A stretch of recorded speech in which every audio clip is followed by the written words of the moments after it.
director de nuestra facultad, les doy la más cordial bienvenida a este evento. Agradezco la presencia en este presidium del señor juez, el maestro José Alfredo Sotelo Llamas, quien intervendrá como expositor en este ciclo de conferencias, al coordinador de este evento, al maestro Heriberto Ramírez Neri, quien ha puesto todo el empeño en reunir a una serie de expositores que pues ha resultado atractivo para los que están interesados en este tema de la materia penal. Así que esperemos que sea realmente un ciclo muy provechoso. Los expositores que estarán en este ciclo desde aquí hasta las 2 de la tarde es, pues como ustedes lo pueden ver, iniciamos este ciclo con un juez y bueno, lo culminaremos con otros expositores catedráticos, etcétera, que ustedes ya vieron en la invitación. Así que sean bienvenidos. Les cedo el uso de la palabra al maestro Heriberto Ramírez Neri para que nos haga el favor de presentar a nuestro primer expositor. Muchas gracias, doctor. Pues igual que el doctor, agradezco mucho la presencia de todos ustedes. La verdad es que este evento siempre ha sido pensado en la comunidad universitaria y para todo el público que tenga interés en la actualización de estos temas. Agradezco mucho la presencia de todos ustedes y sobre todo la presencia de mi buen amigo el juez Alfredo Sotelo Llamas, a quien tenemos el gusto de tener en esta ocasión para el tema de teoría del caso. Teoría del caso, el maestro.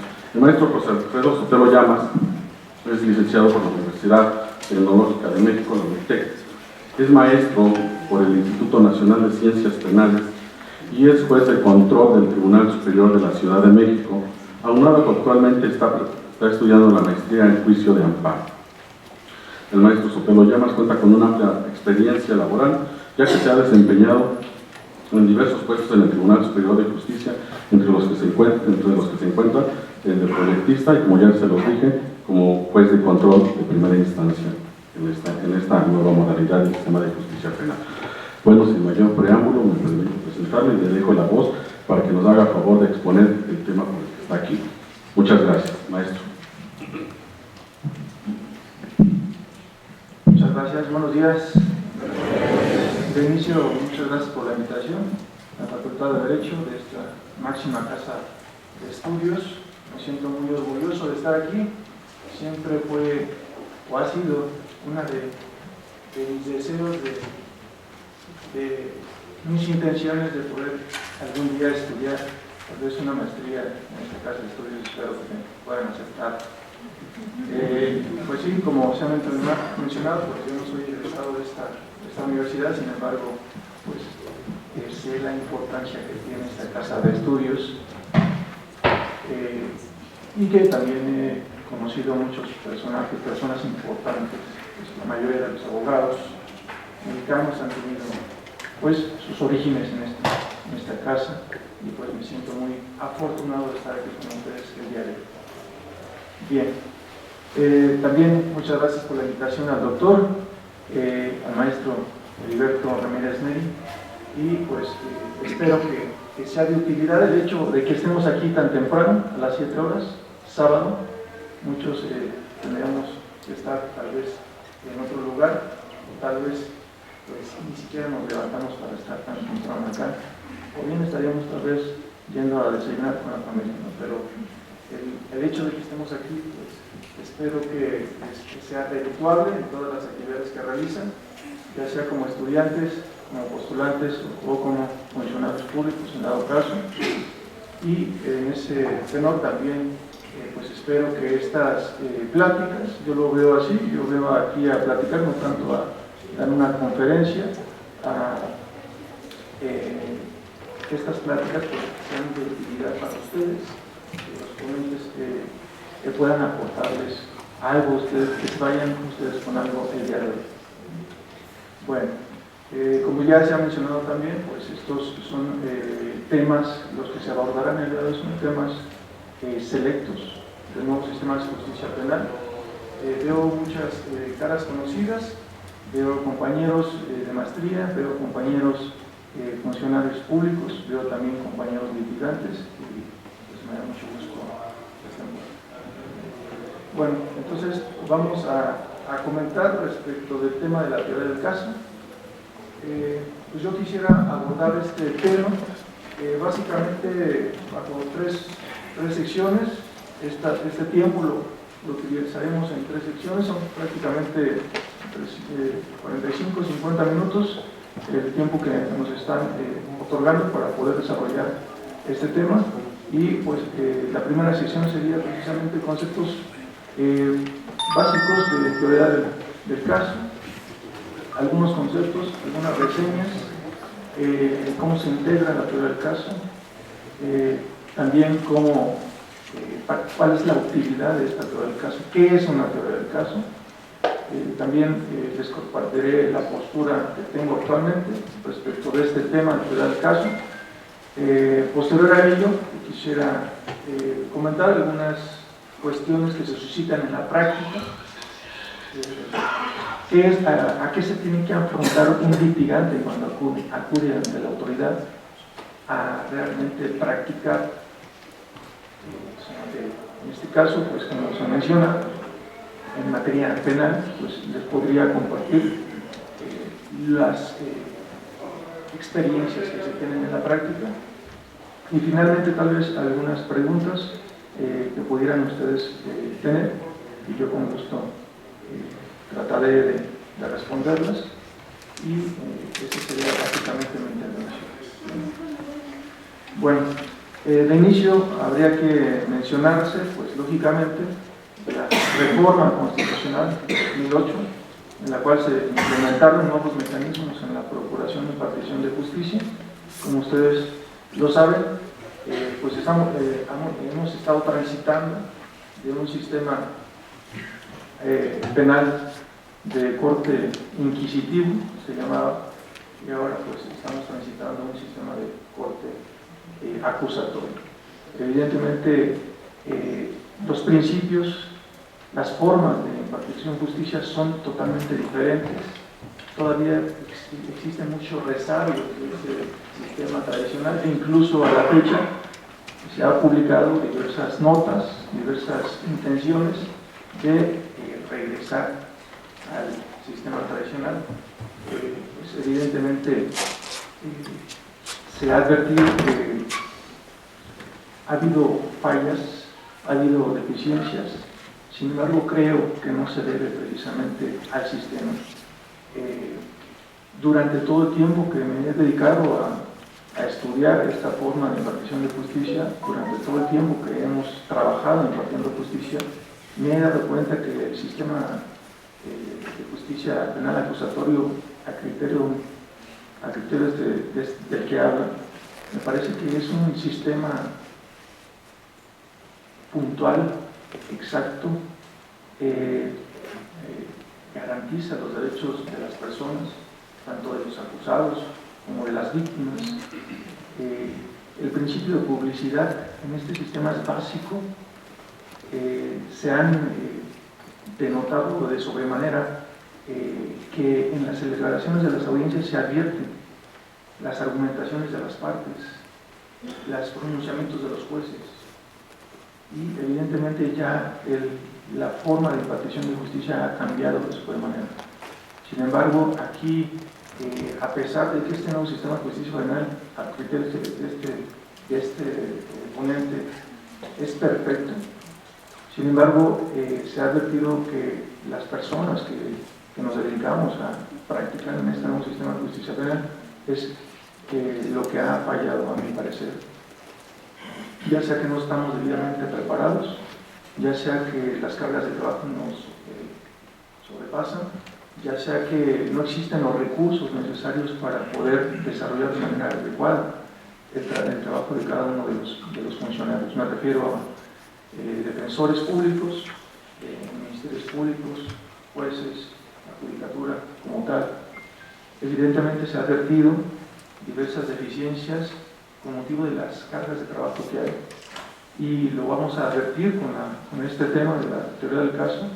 Es muy complicado para un defensor público, para un agente del Ministerio Público, estructurar una teoría del caso para cada uno de los asuntos que tiene, para cada una de las carpetas de investigación del Ministerio Público que está integrando. para cada uno de los asuntos que los defensores tienen que estructurar, defender, apoyar a su representado, es difícil hacerse cargo de tantos asuntos y estar estudiando cada uno de ellos y advertir precisamente cuál sería la estrategia que tendrían que tomarse por cada una de esas partes. Bien. Entonces, a pesar de que este sistema ha sido muy criticado, evidentemente eso considero guarda relación con los recursos que se está otorgando a las diversas dependencias para que se pueda operar de manera debida. Esto también en cuanto a capacitación, y de ahí el gusto que este auditorio pues, se encuentre prácticamente lleno. Se advierte que hay personas que estamos interesados de seguir preparándonos, de seguir aportando, de hacer nuestro trabajo de manera adecuada, de poder aprovechar estas herramientas que tiene el nuevo sistema de justicia penal, y que este nuevo sistema de justicia penal se puede advertir a través de la intervención de cada una de las partes qué tan preparados estamos. Si es verdad que estamos realizando nuestra labor con base en los principios que aprendimos cuando estudiamos la licenciatura, porque todos sabemos que cuando salimos de la licenciatura y pretendemos incursionar al área laboral, evidentemente comenzamos desde cero y se tendría que continuar con esa capacitación para poder precisamente realizar nuestras actividades tal y como deben de ser. También considero es muy importante el gusto que podamos tener respecto de lo que hacemos. Si a nosotros no nos gusta lo que hacemos, simplemente no lo vamos a poder hacer bien. Y cuando nos gusta lo que hacemos, no nos cuesta trabajo el estar estudiando, el estar investigando, el estar aportando. Bien. Entonces, con base en esta reforma constitucional de 2008, ciertamente se implementaron diversos mecanismos, no nada más en materia penal, en materia civil, mercantil, incluso en la materia laboral. Actualmente se están suscitando diversas reformas, diversos cambios en la forma de imparticiones y tipo de justicia también. Entonces estamos transitando a la justicia oral. Y evidentemente se advierten diversas formas de trabajar, ya que como se venía realizando precisamente esa impartición de justicia era a través de manera escrita, es decir, que se presentaban escritos. Yo recuerdo recién que iniciaba mis labores como funcionario público, que se presentaban los escritos de los defensores. Recordaba esos escritos, me gustaban mucho esos escritos porque pues, venían membretados, venían con su firma de esas plumas muy caras, ¿no? Y la verdad es que los argumentos que se vertían en esos escritos, uno recibía esos escritos de los defensores particulares, era muy marcada la diferencia entre esos escritos de los defensores particulares y los defensores públicos, ya que los defensores públicos, con motivo precisamente de esa carga de trabajo, pues utilizaban simplemente formatos, ¿no? Llenaban y presentaban. Y acá, a diferencia de los defensores particulares, presentaban sus escritos con jurisprudencia, sus argumentos bien desarrollados. Pero ahora en las audiencias la cuestión es diferente, y eso básicamente es por la experiencia, por la práctica que tienen los defensores públicos ahora. Tienen más facilidad de poder tener acceso a información, a criterios, a argumentos, y distinto a lo que sucede ahora con los defensores particulares, me parece que con motivo de que hayan intervenido en menos asuntos, es más complicado para ellos. Sin embargo, pues allí es donde se advierte a través de las audiencias si una persona está preparada o no para estar presente en las mismas y poder realizar precisamente un ejercicio para el imputado de defensa y para la sociedad por parte de la Fiscalía. Bueno, esto referente a esta reforma constitucional, evidentemente se ingresaron muchas figuras nuevas que no se aplicaban, y que también es de mencionarse que con motivo de que el modelo a seguir por parte del Estado mexicano, pues evidentemente fue el Estado chileno. Con base en lo que se venía realizando en las reformas constitucionales en Chile, pues nosotros fuimos retomando también las diversas formas de impartición de justicia. Tratamos de pues adecuar las formas de impartición de justicia del Estado mexicano con base en lo que veíamos en aquel Estado. Sin embargo, pues se ha advertido que pues no es lo mismo el implementar un sistema de justicia penal en México, donde las problemáticas son diferentes, la ideología es diferente. Sin embargo, se pretende retomar precisamente lo mejor, lo que se pueda aplicar respecto de otros países. Entonces, esto con base en la reforma, pues se vino a plantear un nuevo sistema de justicia y se empezaron precisamente también a retomar o a tomar figuras jurídicas, figuras también, conceptos. Antes no se hablaba de inicio de teoría del caso, no se hablaba de interrogatorio, contrainterrogatorio, no se hablaba tampoco de laboralidad, no se hablaba de la publicidad. Si bien es cierto, los juicios tendrían que ser públicos, puesto que todas las personas tendrían que tener acceso, pues solo las partes podrían precisamente solicitar el tener acceso a esos expedientes. Y lo que se decía por parte del juzgador, pues solo versaba en el expediente. Ahora ya las audiencias son públicas. Ya todo se encuentra videograbado, cualquier persona puede entrar a ver esas audiencias y cualquier persona puede entrar y poder criticar lo que se realiza por los intervinientes. Se puede advertir también si existe algún tipo de cuestión que no deba ser, me refiero a la corrupción, están en las audiencias. Cualquier persona puede solicitar entrar y también las partes pueden solicitar las videograbaciones. Evidentemente, los pronunciamientos que se realizan es única y exclusivamente en audiencia. Si un juzgador tiene contacto con el defensor o el Ministerio Público fuera de audiencia, pues eso es materia de una responsabilidad, ya sea administrativa o incluso penal. Y ello inmediatamente repercute en el asunto, toda vez que ese proceso se tendría que reponer y tendría que intervenir un juez distinto. Entonces está prohibido para los jueces tener acceso de comunicación con las partes. Existe, claro, la excepción que ambas partes se encuentran presentes al momento en que se llevan a cabo tal vez estas comunicaciones. Bien, entrando en materia en cuanto a la teoría del caso, pues se dice que la teoría del caso es el planteamiento metodológico que cada una de las partes deberá realizar desde el primer momento en que ha tomado conocimiento de los hechos. Cuando un abogado defensor acuden a un abogado defensor, este a su vez, si es que va a tomar el asunto, se tendría que abocar al estudio del caso. Y no nada más es leer el asunto, leer tal vez las constancias con las que se cuenten, no nada más es eso. Además de analizar las constancias, analizar el hecho, en este caso la comisión de un delito. Además de ello se tiene que realizar también actos de investigación por parte de la defensa. Analizar, discernir cuál es la postura que podrá tomar durante el proceso. ¿Qué es lo que más le conviene a su representado? ¿Existe posibilidad de que su representado pueda obtener una sentencia absolutoria una vez concluido el proceso? ¿O de plano las pruebas podrían ser suficientes como para lograr una sentencia condenatoria? Porque si esas pruebas son suficientes o esos datos con los que se cuentan en ese momento son suficientes, tal vez para lograr una sentencia condenatoria por parte del fiscal, pues sería necesario continuar con el proceso.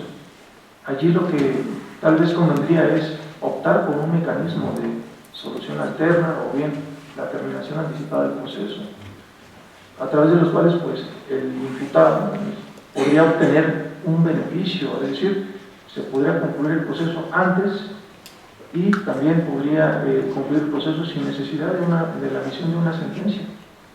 Para el procedimiento abreviado, pues habría que atender si tal vez el imputado, con base en la propuesta que realice el Ministerio Público, pudiera obtener tal vez un beneficio, un sustitutivo de la pena de prisión o el bien de la suspensión condicional del proceso, es decir, para que no compurgue la pena privada de su libertad, que es evidentemente lo que se pretende garantizar y que las personas pues lo que menos quieren es estar privadas de su libertad.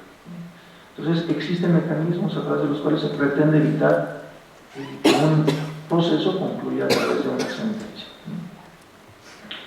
Esas son las circunstancias que tendría que tomar en cuenta el defensor en este caso para establecer si conviene o no concluir el proceso con la emisión de una sentencia, o bien determinar que tal vez poder llegar a un acuerdo con la víctima. También he advertido en la práctica que es esencial la capacidad que tenga un defensor para entablar comunicación con la contraparte, para poder llegar a un acuerdo y se pueda concluir un proceso sin necesidad de continuar precisamente con el mismo hasta su total conclusión. Sin embargo, también advierto que muchos defensores como que no alcanzan a ver la dimensión del problema, que pudieran evitar ese problema. Sin embargo, continúan precisamente, tal vez se casan con el asunto y pretenden evidenciar que tal vez la parte contraria no tiene razón, pero a veces no es que la parte contraria tenga razón, sino a veces hay que decidir por lo que más le conviene a su representado. Entonces, habría que analizar todas esas vertientes, todas esas circunstancias que se pudieran acontecer en cada caso. Es de mencionarse que cada asunto es distinto. Aunque sea un robo a una tienda comercial, siempre va a ser distinto ese robo. Siempre va a haber algo diferente que analizar. Va a haber una circunstancia agravante tal vez, va a haber el objeto del delito cambia, el señalamiento es diferente, las personas, el número de testigos es distinto. Entonces, aunque sea un robo tan simple como ese de establecimientos comerciales, siempre hay una cuestión distinta que lo hace diferente a los demás asuntos. Entonces hay que analizar todas estas vertientes y de ahí la importancia precisamente de que un defensor, Ministerio Público, desde que tiene conocimiento del hecho, analice de manera adecuada ese hecho, se detenga a estudiar ese hecho y empezar a estructurar su estrategia. Esto guarda relación con lo que comentaba al inicio de esta plática, en el sentido de que para que un Ministerio Público y un defensor público tengan la oportunidad de analizar su asunto, requiere tiempo. Y el número de asuntos que tienen asignados no les hace tiempo para poder precisamente estudiarlo de manera adecuada. De ahí la necesidad de más presupuesto para que las dependencias puedan contratar más abogados y se pueda precisamente distribuir esa carga de trabajo. Bien, la teoría del caso es una herramienta metodológica por excelencia que tienen las partes para poder construir, recolectar, depurar y exponer su posición estratégica frente a los hechos en materia de proceso. Pues es lo que venimos comentando en cuanto a que de inicio analizas el caso. Enseguida empiezas a construir la estrategia. ¿Qué es lo que más conviene en este asunto? Por otra parte, empiezas a recolectar información. ¿Qué tipo de información necesitas para acreditar o para sustentar tu postura? Depurar. ¿Qué es lo que tenemos que hacer? Es dejar de lado lo que nos está estorbando, dejar de lado circunstancias que no nos interesan y que tal vez no incidan precisamente en nuestra postura o en nuestra estrategia que vamos a tomar. Y finalmente, exponer la posición estratégica frente a los hechos. Esto básicamente se realiza ante el Tribunal de Enjuiciamiento y también ante el juez de control en una audiencia intermedia. Sin embargo, pues esto ya sería la parte final precisamente de la teoría del caso. ¿Qué es lo que se pretende a través de la teoría del caso? Estructurar precisamente una postura y convencer a un tercero imparcial, que en este caso sea el juez. Se dice también que la teoría del caso contiene el planteamiento del Ministerio Público o la defensa sobre hechos penalmente relevantes, las pruebas que lo sustentan y fundamentos jurídicos que lo apoyan. Es de indicarse que la Constitución, nuestra Constitución, no alude a la teoría del caso. No hay ningún artículo que hable de la teoría del caso. En ese entendido, también el Código Nacional de Procedimientos Penales tampoco habla de la teoría del caso. ¿De dónde sale la teoría del caso? ¿Por qué aplicamos o por qué comentamos analizamos, decimos en las audiencias, decimos en nuestros escritos teoría del caso.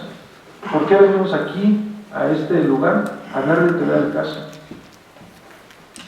Si no está en la Constitución y tampoco está en la ley, en el caso es el Código Nacional de Procedimientos Penales. Bien, la jurisprudencia, en cuanto a este tema, hay algunos pronunciamientos en los cuales la Corte y los tribunales federales hacen mención a este tema de teoría del caso. Y en todas esas tesis se menciona y relaciona esta teoría del caso con un estadio procesal específico del proceso penal. Y básicamente es la audiencia de juicio.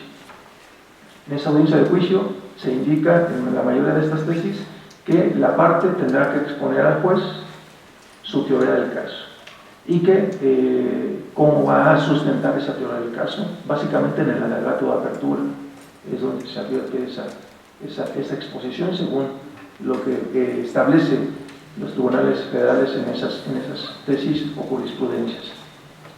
Sin embargo, reitero, este concepto de teoría del caso no está ni en la ley ni en la Constitución. Bien, retomaré este punto momentos después. Mientras tanto, les comento que por lo que se refiere a la estructura de la teoría del caso,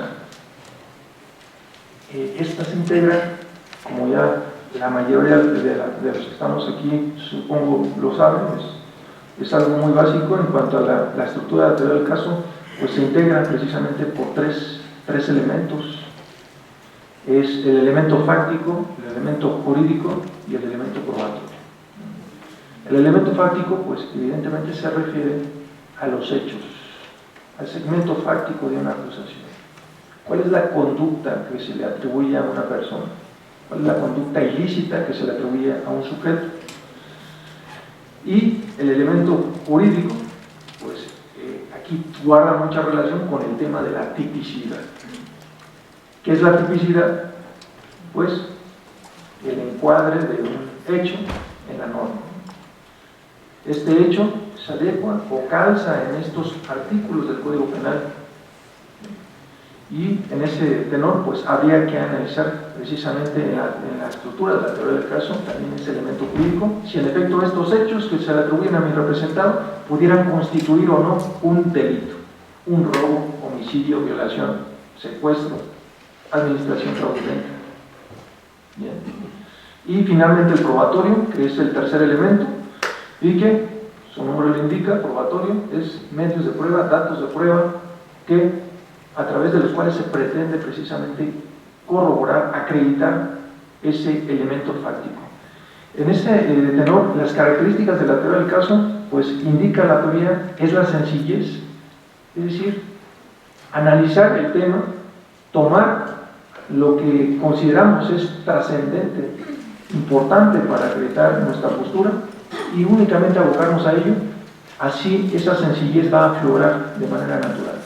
Y no nos vamos a estar perdiendo en algunos otros temas, sino que la exposición va a ser clara. El juzgador va a saber qué es lo que se pretende por parte de la defensa o del Ministerio Público acreditar y además que esta teoría tendría que ser lógica. No podría ser precisamente pretender acreditar que la persona no realizó este hecho delictivo, ya sea porque no se acreditó un elemento del tipo penal, o bien porque no se acreditó tal vez la intervención de la persona. En la práctica se dan muchas ocasiones que la defensa no sabe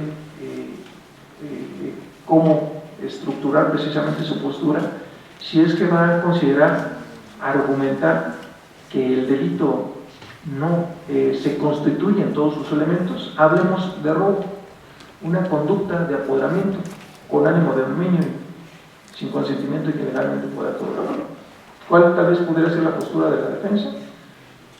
En un hecho básico, una persona le quita a otra su teléfono celular, pero sucede que esas dos personas se conocen, sucede que esas dos personas son compañeros de clase de la universidad y el sujeto imputado simplemente había tomado el teléfono celular para contestar una llamada que el el dueño de ese teléfono celular no había advertido.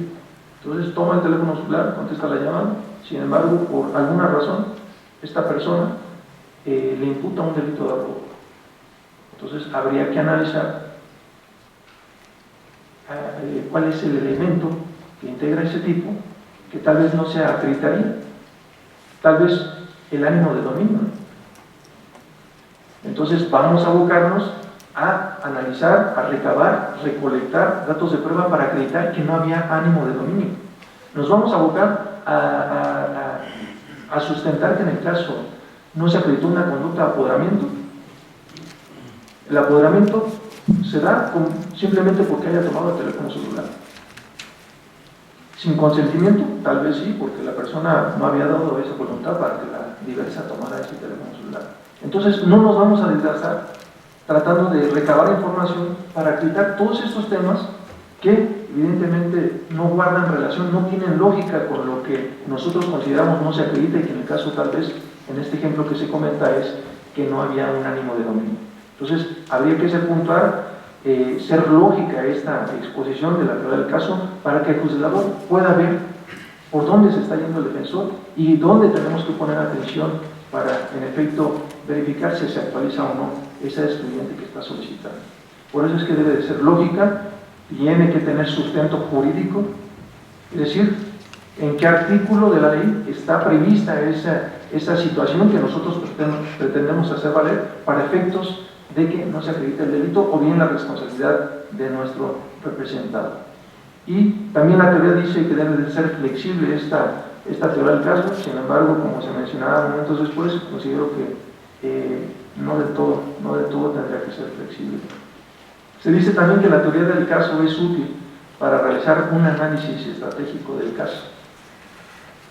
Se ha mencionado también ya que evidentemente el sujeto, el Ministerio Público de Defensa, tendría que decidirse cuál es la postura que van a tomar, cuál es la estrategia que van a tomar. Ordenar y clasificar la información, también en la teoría del caso se dice que permite ordenar y clasificar esa información, ya que se va a tomar por el interviniente precisamente esa postura, se va a recabar información tendiente a sustentar su estrategia y no se va a perder en acreditar otros temas que no interesan. También se puede, a través de la teoría del caso, advertir la clasificación jurídica, determinar lo que se espera del proceso, seleccionar la evidencia relevante, de nueva cuenta, no desgastarse en temas ajenos, detectar debilidades propias. Y esto guarda relación con lo que les comentaba, desde que uno toma el caso, desde que uno analiza el asunto, verificará cuáles son nuestras debilidades. Este caso da para que condenen a mi representado, o bien no lo da, o hay debilidades en la contraparte. Y la teoría del caso también nos sirve para eso, para advertir qué debilidades tiene, qué posibilidades tengo de obtener éxito en este proceso. Se dice también, atendiendo a la jurisprudencia, que los tribunales federales han considerado que la teoría del caso es la idea central o conjunto de hechos sobre los que versarán la participación de cada parte, a efecto de explicarlos y determinar su relevancia, dotándolos de consistencia argumentativa para establecer la hipótesis procesal que se pretende demostrar, y que sustentará la decisión del juzgador, la cual deberá vincularse con los datos aportados para desvirtuar aquellos en que se apoyen las afirmaciones de la contraparte. Aquí, de esta parte, me parece sustancial el tema de la argumentación. El tema de la argumentación es relevante en este nuevo sistema de justicia penal. Se ha advertido durante el desarrollo de las audiencias que nos cuesta mucho trabajo estructurar precisamente argumentos. Y es difícil, de inicio es difícil pararse frente al estrado y escuchar información, analizar esa información para enseguida emitir un pronunciamiento. Es difícil para el juez, ha sido difícil para mí recabar información, escuchar a todas las partes, analizarla, contrastarla con la ley para enseguida emitir el pronunciamiento que se considera es más apegado precisamente a la ley y a la Constitución. Porque esos argumentos evidentemente tendrían que guardar lógica, coherencia, con base en la información que hemos escuchado, que no se conoce por parte del juez en la audiencia. Esa información no se conoce hasta que se expone precisamente en esa audiencia. Y en esa audiencia se tiene que recabar, analizar y utilizar precisamente esa información para emitir el conocimiento que corresponde. Considero que distinto a las partes, Ministerio Público y Defensor ya cuentan con esa información. Entonces, ¿qué es lo que tienen que hacer? A anterioridad de la audiencia, preparar su caso, llegar ya con su estrategia sustentada, verificada con datos de prueba, y simplemente habría que exponerla, pues. Digo simplemente, pero es difícil también porque esto tiene relación con la argumentación. Y debe de ser una argumentación lógica, coherente, que el juzgador lo entienda, para que a su vez la parte pueda transmitir la idea que tiene. Y si esa idea es lógica y si se sustenta con los registros que también está exponiendo. Bien, la intervención de las partes procesales puede resumirse básicamente en presentación, volvemos otra vez, argumentación y demostración. Primero, expongo mi postura en la audiencia. Después, argumento, emito esos argumentos. ¿Con qué finalidad? Con la finalidad de convencer al juez, de demostrar al juez que tengo razón y que por tanto tendrá que fallar a mi favor. También es de mencionarse que la teoría del caso se basa en la capacidad argumentativa de las partes para sostener que está acreditado un hecho que la ley señala como delito y la probable intervención del imputado. Así también evidenciar que existe algún excluyente de responsabilidad o la destrucción de la proposición que se realiza contra el imputado y que desvirtúa las evidencias en que se apoya. En este caso, de acuerdo a estas líneas, se puede establecer que la teoría del caso no nada más es para el Ministerio Público o la defensa, incluso también pudiera ser para la asesoría jurídica, incluso para el propio imputado o víctima.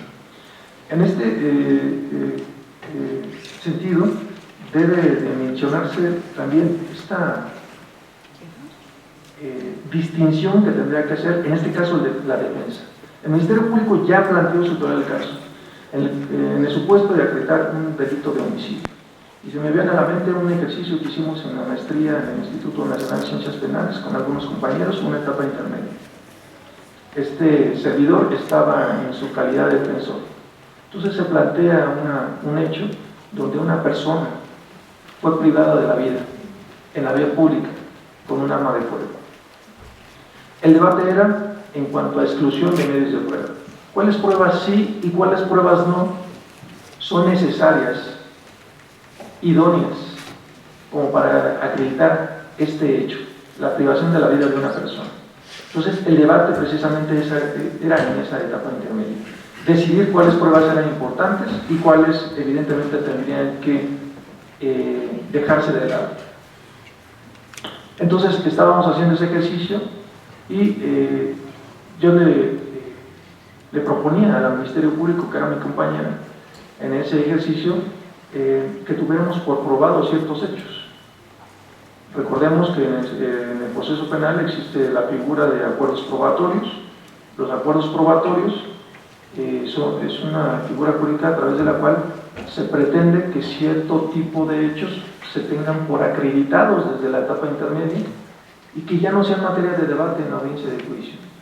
Es decir, que las partes se desgasten acreditando hechos relevantes y no circunstancias que están por demás acreditadas.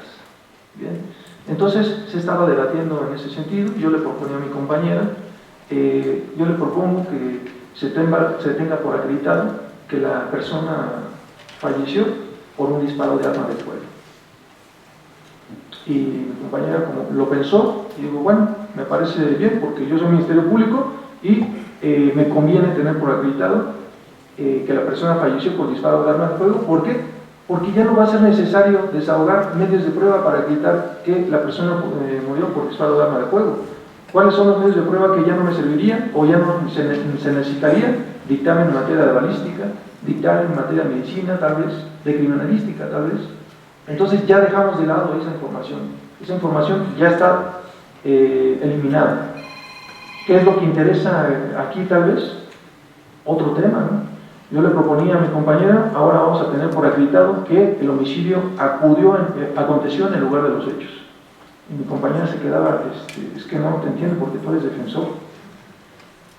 Sí, no, pues yo estoy de acuerdo que la víctima falleció en ese lugar. Y ella como que pensándolo, pero accedió a tener por acreditado esa otra circunstancia, ¿no? Entonces, con base en de que se tuvo por acreditado el lugar de los hechos, pues ya eliminamos otros medios de prueba. Tal vez otro dictamen en materia criminalística que decía que en el lugar había un lago hemático, que había pues restos de elementos balísticos, informes en materia de fotografía, tal vez. Entonces, pues ya estamos depurando. El siguiente acuerdo probatorio era que, en efecto, mi representado le había disparado a la víctima, a la altura de la cabeza. Entonces, mi compañera dice, no, ese acuerdo probatorio yo no lo voy a aceptar, porque esto ya se me está haciendo raro. Y era Ministerio Público, ¿no? Ella estaba ostentando esa era Ministerio Público. Yo le dije, ¿por qué no? Si te conviene, ¿no? No, es que a mí ya se me hizo raro. Y no voy a aceptar ese acuerdo probatorio. Entonces, ahí nos damos cuenta que de inicio no sabemos una estrategia de defensa, más bien nuestra teoría del caso, así se llama, ¿no? Aparte de la teoría del delito, ¿no? La teoría del delito, pues, como se comenta por el compañero, sí, habría que analizarse también, porque tal vez mi postura sea acreditar una causa de justificación, ¿no? O que mi representado no es culpable, no se integra ninguno de los elementos que integran la culpabilidad, ¿no? Entonces, allí habría que analizar ese tema. ¿Por qué? Porque eso incide precisamente en el juicio. ¿Para qué vamos a desahogar medios de prueba que no nos sirven? Vamos a agotarnos en el tema. A ver, Ministerio Público, tú dices que mi representado cometió el delito, yo digo que hay una causa de justificación. Y el problema, el caso, se limita a la causa de justificación. Ya está acreditado el lugar de los hechos, que la víctima falleció por disparo de arma de fuego, que mi representado le disparó. Ahora vamos a ver, entonces nos vamos a limitar a estudiar si se acredita o no la causa de justificación. Y básicamente eso sería el problema en la audiencia de juicio, y ya no nos estaríamos desgastando en otras circunstancias. Sin embargo, esto tendría que haberse estructurado desde un inicio, desde la investigación, pero son cuestiones que regularmente no se hacen, ¿no? Esto a colación de que el Ministerio Público tiene que acreditar su postura, pero la defensa también tendría que tal vez sustentar la actualización de un excluyente del delito o bien alguna causa de inculpabilidad a través de esta postura que tomará. Bien. Bueno, pues más o menos hemos comentado qué es una teoría del delito, qué es una teoría del caso, cuáles son sus elementos, cuáles son sus finalidades. Sin embargo, como se los había adelantado al inicio de esta plática, considero que hemos estado utilizando de manera errónea este concepto de teoría del caso. Esto en atención a que pues además de que no está contemplado en la ley, como se ha mencionado, ni en la Constitución, la teoría del caso no es precisamente la postura que va a tomar una persona, una parte en la audiencia en el proceso o en la audiencia de juicio. Es un particular punto de vista, se los comparto, habría que analizarlo, habría que detenerlos a verificar esto. Sin embargo, sí considero que hemos estado utilizando de manera errónea el concepto de teoría del caso. La teoría del caso no es una hipótesis, no es una postura. La teoría del caso es una herramienta que deviene de la forma en la cual una persona adquiere conocimientos y los aplica. Es un método es una herramienta que nos ayuda precisamente a, de inicio, analizar un caso, investigar ese caso, argumentar ese caso, sustentar ese caso ante un juez, en este caso ante un juez penal. Y en ese tenor es una estrategia de litigio. No se ve como una estrategia de litigio, sino como un método de enseñanza del proceso. Y esta teoría del caso deriva de del análisis que se ha realizado de la aplicación de un método que se ha venido utilizando por muchos años para los estudiantes de cualquier tema, cualquier materia. En este caso, pues nos adaptamos a la materia penal y es un método a través del cual precisamente las personas, los estudiantes, adquieren conocimiento y aplican ese conocimiento. Entonces no es un tema, no es un concepto procesal, es más bien es una metodología a través de las cuales se puede coadyuvar precisamente a adquirir ese conocimiento y aplicarlo. En ese sentido, recordemos cómo nosotros empezamos a estudiar. Si no mal recuerdo, y creo que así sucedió con todos, es que venía un maestro, exponía, nos dejaba alguna lectura, apréndete de este artículo a este artículo, el capítulo de obligaciones, lo quiero para mañana bien aprendido, del Código Civil, y aprendemos leyendo. La mayoría de nosotros aprendemos leyendo y no aplicando esos conocimientos, no aplicando esos conocimientos en prácticas, en la metodología de caso como tal. No nos compartían, por lo menos cuando a mí me tocó, no era común que un maestro nos compartiera un caso y se podría discutir en el aula, que pase la persona que va a tener la calidad de juez, Ministerio Público, defensor, y se practique ese caso y se dé respuesta a ese caso con información, datos, argumentos, y que en un momento dado el que va a decidir emita precisamente esa determinación con base en esos argumentos.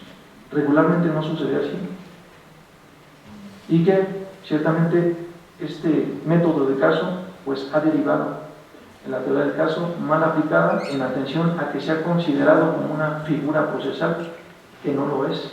Como ya se ha mencionado, no existe en la ley, no existe en la Constitución, sin embargo, sí se puede denotar que se ha venido utilizando de manera regular, incluso en la jurisprudencia, como se ha mencionado.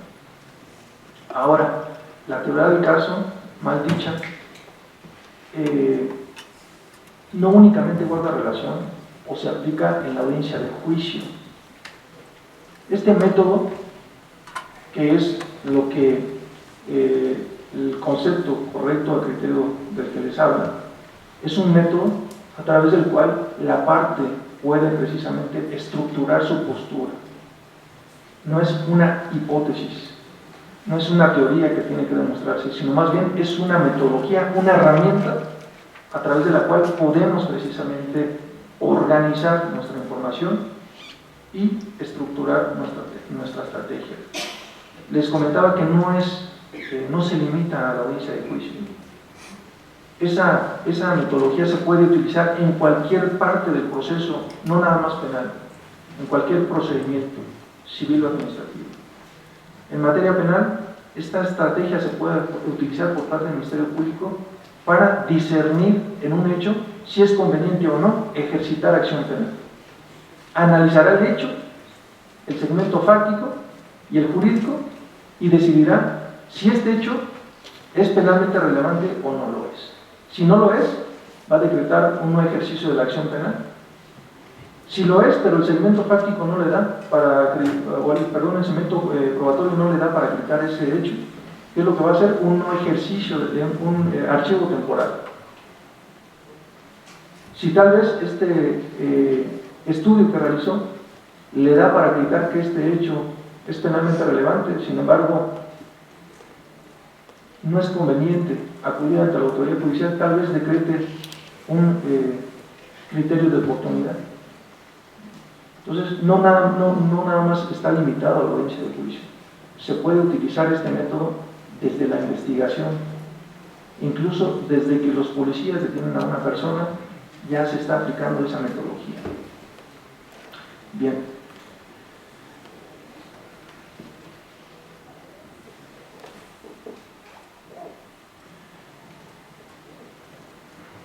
Pasaremos pues a algunos comentarios en cuanto a la práctica. ¿Qué sucede en la práctica con base en esta teoría del caso?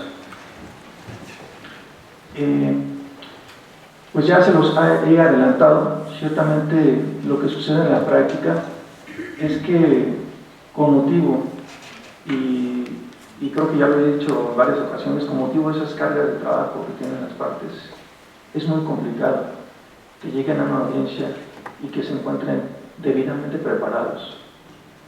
Son casos muy excepcionales cuando un abogado llega precisamente conociendo su asunto, conociendo su estrategia y sabe cuál es la finalidad que pretende en ese proceso. Ha habido casos en que llegan las partes y preguntan al auxiliar de qué es la audiencia. O ha habido casos en que la audiencia es a las 9 horas y solo está en la audiencia el juez y el policía procesa. Eso acontece en la práctica.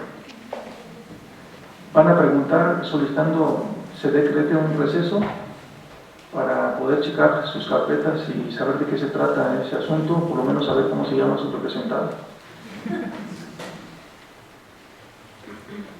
Y ya ha habido asuntos que llega alguna de las partes y me dice, lamentablemente tendría que mencionarlo porque si no, no les voy a transmitir la idea, un ministerio público me dice, pues yo solicito el diferimiento de esta audiencia porque no conozco la carpeta y no estoy preparado. ¿Cómo que no estoy preparado, licenciado? Esta audiencia la vamos a llevar hoy. Pero si usted se está sentando en ese lugar es porque viene debidamente preparado. Y le voy a dar oportunidad de 5 minutos para que pueda precisamente exponer. Y si no expone, pues tendré que solicitar su sustitución. Esta audiencia se tiene que llevar. Entonces, comentando con la persona que me auxilia, pues cómo es posible que uno llegue a una audiencia sin estar debidamente preparado con su asunto. Es como si yo subiera a la audiencia y me plantearan el asunto y les dijera, ¿qué creen que no sé qué hacer? Yo creo que vamos a diferir esta audiencia, ¿no? Lo voy a meditar. Es el mismo supuesto, o sea, y eso es lo maravilloso de este nuevo sistema de justicia penal, que las partes se exponen y uno tiene que resolver en ese momento. No se puede absorber de la instancia. Bueno, eso más o menos sucede en la práctica. Yo lo que les invitaría es que si tienen oportunidad, pues analicen bien su caso, tracen bien su estrategia, qué es lo que se pretende, qué es lo que más les conviene a su representado, si son defensores, si son ministerios públicos. Yo sé que hay muchas presiones para los ministerios públicos, pero hay muchos asuntos que no tendrían que llegar ante un juez.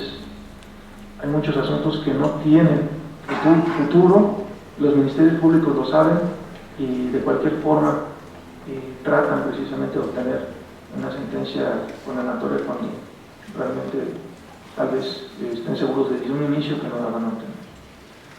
Entonces hay también mecanismos a través de los cuales el Ministerio Público puede obtener una sentencia, una conclusión del proceso en buenos términos, sin necesidad de acudir hasta una audiencia de juicio. Y eso tiene que ver con su estrategia. Si utilizó o no su metodología, si supo discernir o no la información, los hechos, y con base en eso, precisamente, emitir una determinación. Se me ha pasado muy rápido el tiempo, creo que he acortado la información y también quería extenderme un poco más en la práctica, pero ya se me está terminando el tiempo, hay otros ponentes y yo creo que estaría concluyendo con eso y no sé si haya tiempo para una pregunta. Maestro Heriberto, un par de preguntas. ¿Sí? No sé si le puedo pasar el micrófono.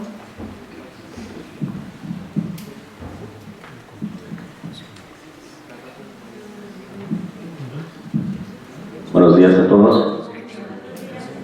Comprendo que la teoría del caso para mí sería como una herramienta para poder aplicar el derecho sustantivo y el derecho adjetivo, y tener muy en cuenta que el derecho adjetivo es sobre la cual se hizo la reforma. En el derecho sustantivo pues es el tipo penal que se tuvo que estudiar en la escuela, viendo los elementos, los elementos negativos y positivos que tiene que acreditar el Ministerio Público, o en este caso el órgano de la defensa. Entonces, cuando uno desconoce el derecho sustantivo, que es el Código Penal, pues cuesta trabajo estructurar la teoría del caso, porque nada más te está refiriendo al derecho adjetivo, que es el Código Nacional de Procedimientos Penales.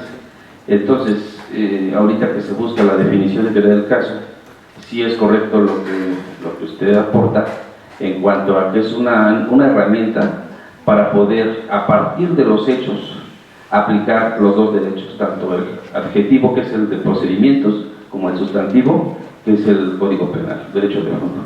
No sé si ese sea más o menos la idea y para que se amplíe este tema.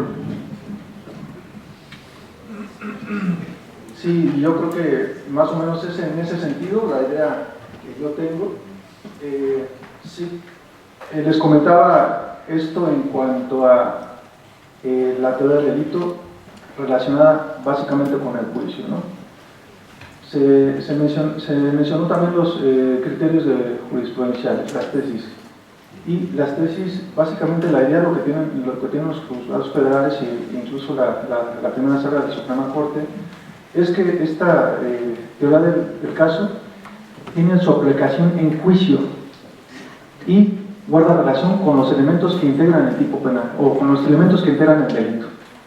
Sin embargo, como hemos comentado, no es una hipótesis, la teoría del caso no es una hipótesis que se va a demostrar y tampoco es una postura que se va a demostrar. Es un método, como bien usted lo ha comentado, es un método que nos va a servir para sustentar tal vez esa hipótesis, para discernir cuál es la postura que tenemos que tomar, qué es lo que más conviene. Simplemente es un método, es una herramienta, ¿bien? No una hipótesis a demostrar ante un juez.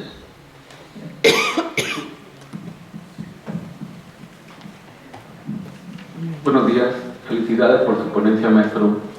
Mi pregunta va enfocada a que si efectivamente en nuestra norma suprema y como el Código Nacional no trae regulado, así como usted lo estableció, lo que es la teoría del caso, varios doctrinarios e inclusive postulantes lo quieren encuadrar desde el momento del descubrimiento probatorio, que efectivamente es una obligación de la representación social al momento de que va a formular la imputación. El artículo 337 nos establece que es una obligación de las partes, y yo de su exposición hay asuntos donde efectivamente como defensores hay un excluyente del delito. ¿Cuál sería el argumento sólido para un defensor en la etapa intermedia que le podría decir en este caso al juez que no va a ponerle a su parte el descubrimiento probatorio? Y hay jueces que efectivamente no le están exigiendo que el defensor tampoco se lo muestre a la fiscalía. ¿Usted qué argumento considera firme, fehaciente para que el juez lo tomara en consideración, siendo que también es parte de su teoría del caso de la defensa? No tiene la obligación de hacer eso. Exactamente.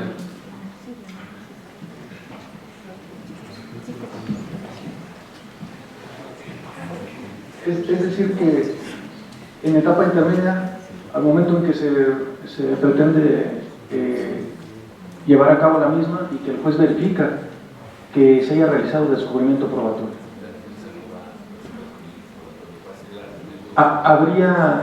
la defensa estaría ofertando medios de prueba, porque Bien, entonces sí, y sí advertimos bien la diferencia entre ofrecimiento de medios de prueba y descubrimiento de medios de prueba. Son temas totalmente distintos.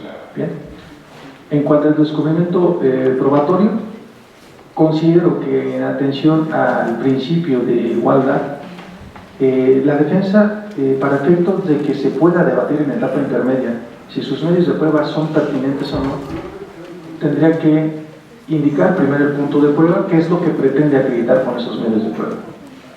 Y sí tendría que indicar al Ministerio Público por lo menos qué se desprende tal vez de un testimonio, de una testimonial que pretende desahogar la defensa.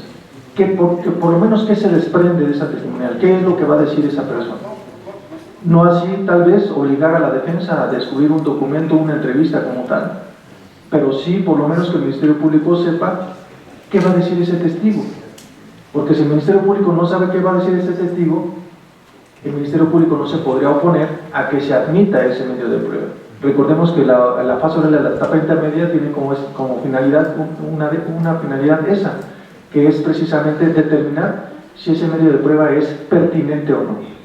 Y para saber si es pertinente o no, el Ministerio Público tiene que saber qué va a decir ese testigo, a qué temas va a abordar. Si en el caso se pretende acreditar una causa de justificación, pues el testigo va a acreditar que que el imputado pues se brincó la barda de su casa y va a entrar y no se sabía con qué intenciones y es por ello que le disparó.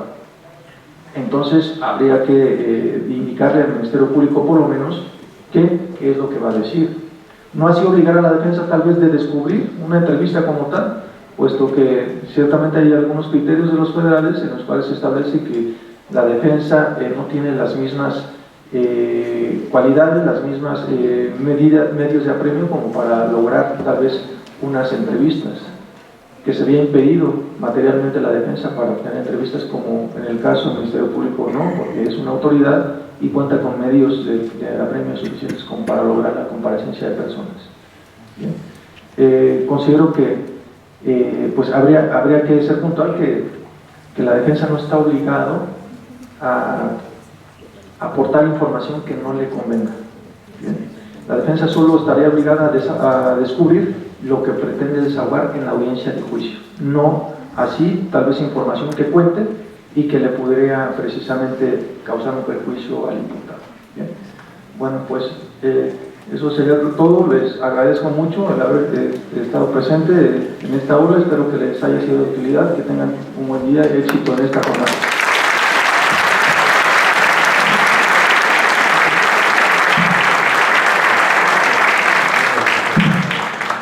Muchas gracias. A nombre propio de la Facultad de Derecho agradecemos la presencia del maestro José Alfredo Sotelo Llamas y me permite entregarle a nombre de la Facultad de Derecho un pequeño reconocimiento